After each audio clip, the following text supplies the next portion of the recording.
আমাদের 112টা যে জেলা আছে পুরো ভারতবর্ষের মধ্যে, এই জেলাকে পিছিয়ে পড়া জেলা এসপিরেশনাল ডিস্ট্রিক্ট হিসেবে ঘোষণা করা হয়েছে। এবং তার মধ্যে ধলাই জেলাতে পাঁচটা জেলাকে ব্লককে পাঁচটা ব্লককে পিছিয়ে পড়া ব্লক হিসেবে ঘোষণা দিয়ে সেখানে রেগার কাজ, রাস্তার কাজ, জলের কাজ, তারপরে বিদ্যুতের কাজ, বিভিন্ন যে পরিকাঠামো উন্নয়নের জন্য জোর দিয়েছেন। আর তারই সুবাদে আমরা এখানে রাস্তা, ড্রেন, তারপরে আমাদের সোলার লাইট থেকে শুরু করে বিদ্যুতের যে খুঁটি বসানো থেকে শুরু করে পানীয় জলের ব্যবস্থা, স্কুল, আরো বিভিন্ন যে পরিকাঠামো তার উন্নয়ন আজকে হচ্ছে। আমাদের ছামনু ব্লক, আমাদের মনু ব্লক, গঙ্গানগর, দম্বুরনগর ব্লক এবং রৈস্যাবাড়ি ব্লক, এই 5টা ব্লককে পিছিয়ে পড়া অনুন্নত ব্লক হিসেবে ঘোষণা দিয়ে কাজ করার জন্য অগ্রাধিকারের ভিত্তিতে তিনি নির্দেশ দিয়েছেন। আরো 3টা ব্লক আছে আমাদের, টোটাল 8টা, আমবাসা, তারপরে দুর্গাচমনি ব্লক এবং আমাদের সালেমা ব্লক। এই ব্লকগুলো একটু প্রপার এরিয়া, তার কারণে এই 8টার মধ্যে 5টা উনি বলেছেন এটাকে এসপিরেশনাল ব্লক হিসেবে ঘোষণা দেওয়া হয়।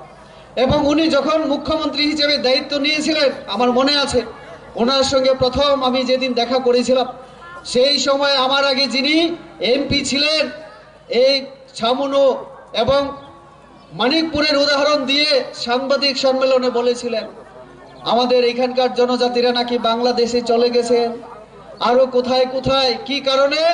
খাদ্যের অভাবে। অথচ আমাদের মুখ্যমন্ত্রী দায়িত্ব নিয়েছিলেন সবে মাত্র কয়েকটা দিন হয়েছিল, সেই সময় কয়েকটা দিন। তাহলে কয়েকটা দিন আগে স্বর্ণযুগ ছিল, আর কয়েকটা দিন পরে আমাদের সরকার আসার পরে ওই বাংলাদেশে চলে যেতে হয়েছিল খাদ্যের অভাবে, এরকম একটা অভিযোগ করেছিলেন। আমি যখন উনাকে বলেছিলাম ওনার কোয়ার্টারে, তিনি সঙ্গে সঙ্গে 10টা ব্লক, এই ছামনু ব্লক সহ 10টা ব্লকের মধ্যে বিনামূল্যে রেশন সামগ্রী দেওয়ার তিনি ব্যবস্থা করেছিলেন। হয়তো ওনার মনে নেই, কারণ হাজারো সিদ্ধান্ত উনি নিয়েছেন ওনার মন্ত্রিসভায়, এই ছোট ছোট কথা ওনার মনে থাকারই কথা না। কিন্তু এটাই প্রমাণ করে যে আমাদের সরকার জনগণের কথা মাথায় রেখে কাজ করে, ছোট কথা, ছোট দাবি হোক সেটা পূরণের জন্য চেষ্টা করে। আমরা বাসন কম দে, কাজে আমরা বিশ্বাস করি, সেটাই প্রমাণিত। আমি আজকে আমাদের এখানে আমাদের পিডব্লিউডির চিফ ইঞ্জিনিয়ার মহোদয় বসে আছেন, ওনার সঙ্গে আলোচনা করছিলাম পুরো ধলাই জেলার আমাদের বিভিন্ন রাস্তা কোথায় আগামী দিনের পরিকল্পনা, কোন রাস্তাকে আগামী দিনে স্টেট হাইওয়ে করা যায়, কোনটাকে ন্যাশনাল হাইওয়ে করা যায়, সেটা নিয়ে আমরা আলোচনা করেছিলাম। উনি বলেছেন আমাদের মুখ্যমন্ত্রী তিনি এই যে এলাকার যোগাযোগ ব্যবস্থার উন্নয়নের জন্য তিনি মনে প্রাণে চাইছেন যে উন্নতি হোক। এবং এই যে ছামনু থেকে আগামী দিনে এখন সার্ভের কাজ চলছে এবং আগামী দিনে হয়তোবা আরো বছর খানেকের মধ্যে আমরা সেটা আরো দেখব তার উন্নতি। এই যে ছামনু থেকে গঙ্গানগরের পাশ দিয়ে বগেরপাড়া হয়ে রৈস্যাবাড়ি, যতনবাড়ি পর্যন্ত কাজের পরিকল্পনা, এবং ত্রিপুরা সরকারের পিডব্লিউডি যে ডিপার্টমেন্টটা সেই দায়িত্ব নিয়েছে।